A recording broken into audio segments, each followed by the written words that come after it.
find the lovers so the bar is where I go. Me and my friends at the table doing shots, tripping fast and then we talk slow. And you come over and start up a conversation with just me, and trust me, I'll give it a chance. Now take my hand, stop it, and the man on the jukebox, and then we start to dance. And now I'm singing like, girl, you know I want your love. Your love was handmade for somebody like me. Come on now, follow my lead. I may be crazy, don't mind me. Say, boy, let's not talk too much. Grab on my waist and put that body on me.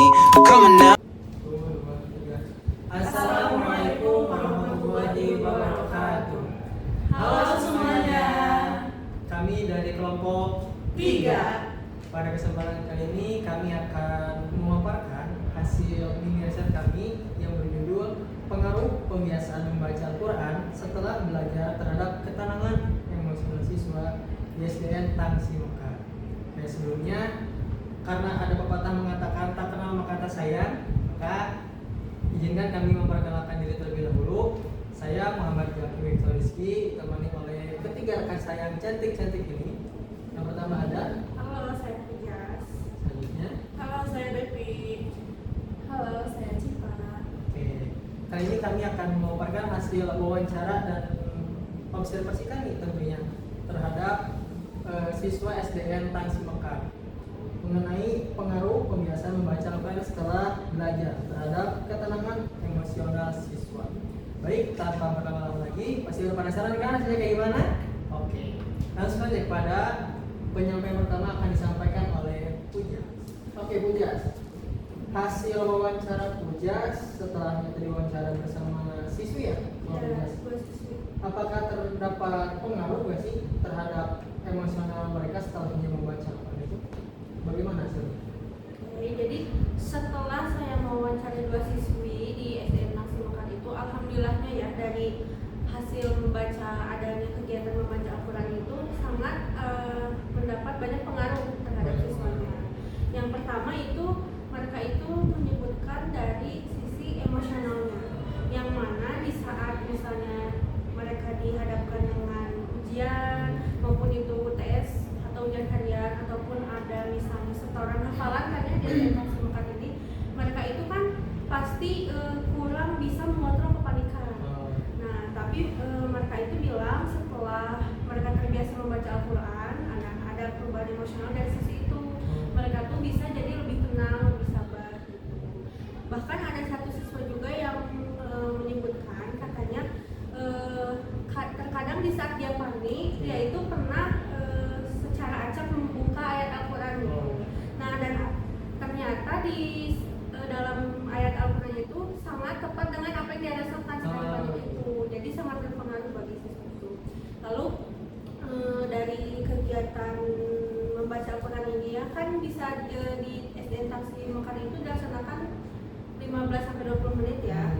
Tidak hanya menghafal saja, tentunya membaca juga. Jadi guru itu fokus kayak tajwidnya, tampilnya gitu.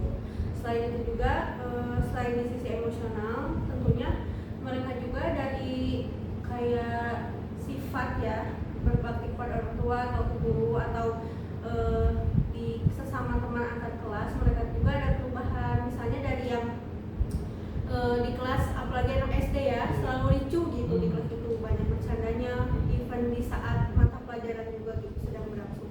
Nah, tetapi setelah mereka membaca Al-Quran, mereka tuh bilang ada sisi malu lah gitu katanya, karena kan udah membaca Al-Quran kan, nggak mungkin kita kayak masih rusuh berisik gitu katanya. Soalnya terkadang mereka tuh belajar dengan ayat artinya juga, terjemahnya juga, jadi mungkin mereka pasti paham gitu dan kenal itulah maknanya gitu, memahami maknanya juga. Berarti hasil wawancara Pujas itu ternyata berpengaruh ya terhadap keterangan. Namun ternyata kata Pujas tidak hanya keterangan, tapi kesadaran ternyata ya. Setelah membaca Quran, kalau misalnya saya tenang, masa enggak tenang gitu kan? Tapi mereka sadar bahwasanya membaca Quran itu tidak hanya sekedar baca, tapi harus menumbuhkan kesadaran yang akhirnya berujung kepada ketenangan. Oke, itu teman-teman untuk hasil wawancara dari Pujas. Selanjutnya lanjut ke penyampaian kedua akan disampaikan oleh Devi. Bagaimana Devi hasilnya? Oke, setelah saya observasi ya ke 2 siswa yang ada di sebetulnya jawabannya tidak jauh beda dengan jawaban kuliah. Iya.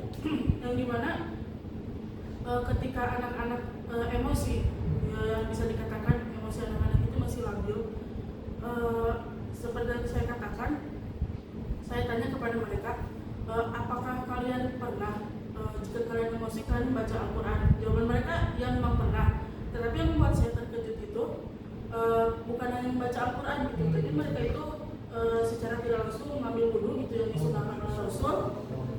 Saya juga di situ agak shock ya, ternyata anak sekecil itu dia paham gitu daripada orang dewasa yang memang kalau misalnya mereka emosional mereka membaca Al-Quran gitu, tapi tidak hanya membaca Al-Quran tapi juga wudhu gitu. Nah setelah itu saya bertanya, apa sih dorongan kalian ingin membaca Al-Quran itu seperti apa? Ibu katanya sekarang, aku itu belajar Al-Quran bukan hanya sekedar membaca gitu, tapi supaya aku bisa hafal juz 30 gitu, yang notabene umur sekitar juga gitu belum tentu hafal gitu ya juz 30. Ketika mereka bilang itu, oh iya betul, membaca Al-Quran itu bukan hanya membaca saja gitu, tetapi memang harus dihafal dan apa yang kita baca itu harus diamalkan seperti itu. Lalu saya bertanya lagi, apa sih yang mendorong kalian membaca Al-Quran dari sisi keluarga atau orang tua gitu.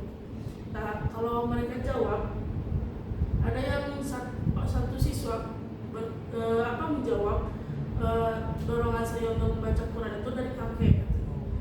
Sekarang kakek saya itu tidak ada seperti itu. Jadi kamu sekarang belajar di mana? Dia bilang, aku belajar di masjid bu, katanya. Kalau di masjid lebih ramai daripada di rumah. Kalau di rumah itu cuma biasanya sama mama, tapi tidak ini.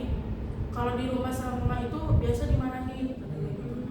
Kalau misalkan di masjid senang katanya, main sama teman-teman, terus ustaznya juga baik katanya. Selain itu juga itu jelas katanya yang bisa membuat mendorong saya untuk belajar Al-Quran selain dari kaki itu dari ustaznya juga yang memang katanya belajar itu membuat dia nyaman gitu. Mungkin itu yang hasil observasi saya. Oke, berarti kalau dari hasil observasi ini pasti berpengaruh ya terhadap keterangan emosional siswa. Ditambah lagi tadi kan siswanya itu dia punya apa ya, level kesadaran pemahamannya lebih dari anak biasanya gitu ya. Dia ketika terima langsung ambil wudhu gitu kan, itu kan merupakan hal yang tidak biasa sebenarnya untuk level mereka di SD-nya.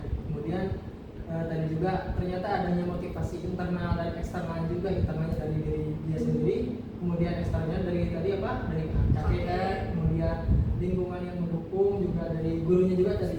Oke, menarik. Itu adalah hasil dari wawancara ini. Lanjut ke wawancara ketiga.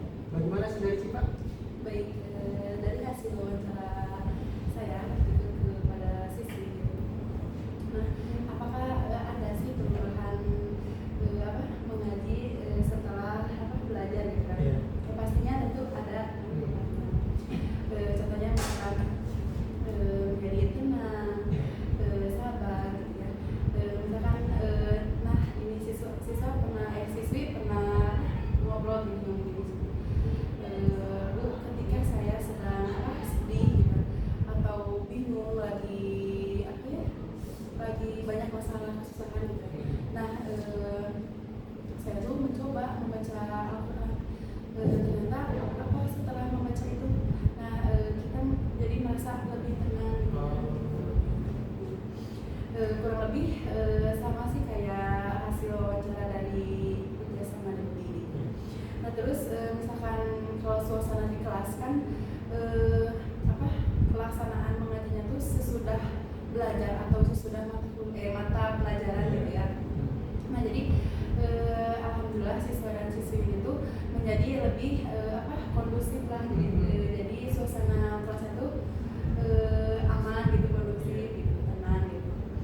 Mungkin sekian hasil wawancara saya. Oke, jadi kalau dari Cipa itu ternyata tidak hanya berpengaruh terhadap emosional siswanya, tapi ternyata pada suasana kelas yang saya tidak kondusif, jadi kondusif karena kan yang asalnya nggak kondusif itu mungkin karena mereka sudah jenuh ingin pulang mungkin ya, atau mungkin karena mereka kesulitan memahami pelajaran sehingga mereka ada beban di pikiran mereka. Namun setelahnya membaca Al-Quran ternyata semua rasa yang mereka rasakan, yang mereka alami itu hilang. Jadi kelas lebih kondusif, dan ketika mereka pulang ke rumah pun mereka akan datang dengan lebih ceria tentunya, karena keadaan hati mereka sudah menjadi lebih baik sebelum mereka pulang. Nah, kalau untuk hasil wawancara saya sebetulnya tidak beda jauh dari ketiga rekan saya, karena kebetulan siswa yang kami wawancara ini satu kelas. Yang ingin saya sampaikan yang berbeda dari ketiga rekan saya adalah bahwasanya ada satu siswa yang saya wawancarai ternyata memiliki pemahaman yang cukup jauh menurut saya. Ketika saya bertanya, apa sih manfaat kamu bisa baca Quran selain untuk diri kamu pribadi? Ternyata jawabannya, Kak, kalau saya ingin nanti ketika dewasa ingin mengajarkan apa yang telah saya kuasai ini kepada orang lain. Ternyata jadi kadang-kadang kita terlalu meremehkan pemikiran anak SD karena mereka masih kecil.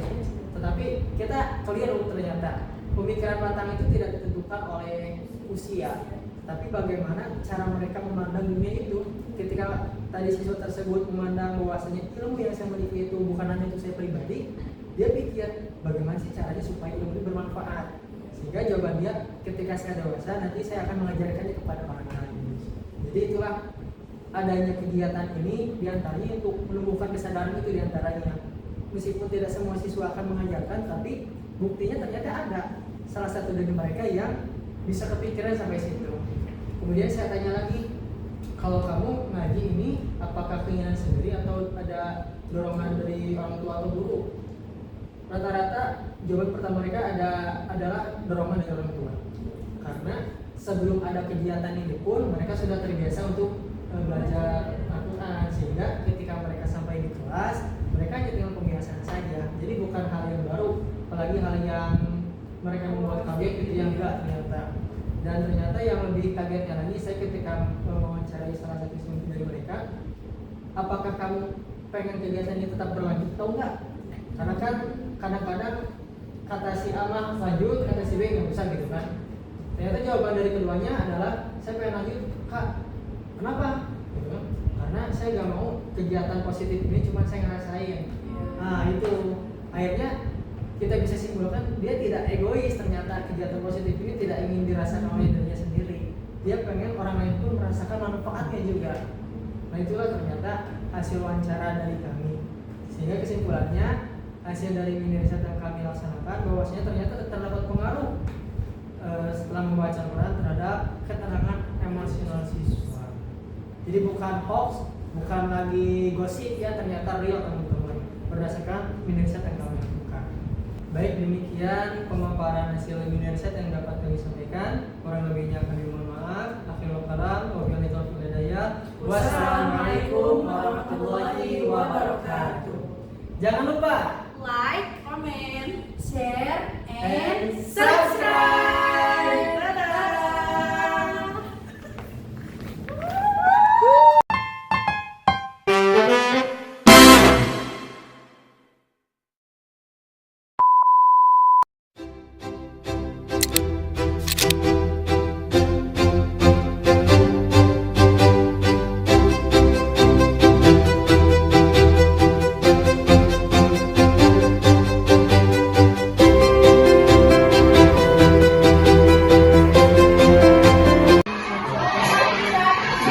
Nanti tertarik sih makan.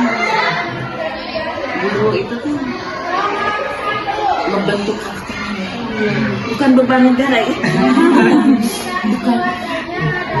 Kalau di kantor mungkin pekerjaannya cuma nulis atau membuat barang, tapi di sekolah membentuk karakter paling susah.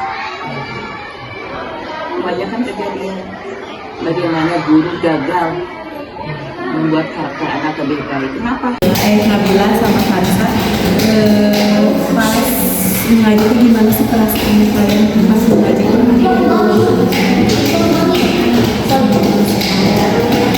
sama lagi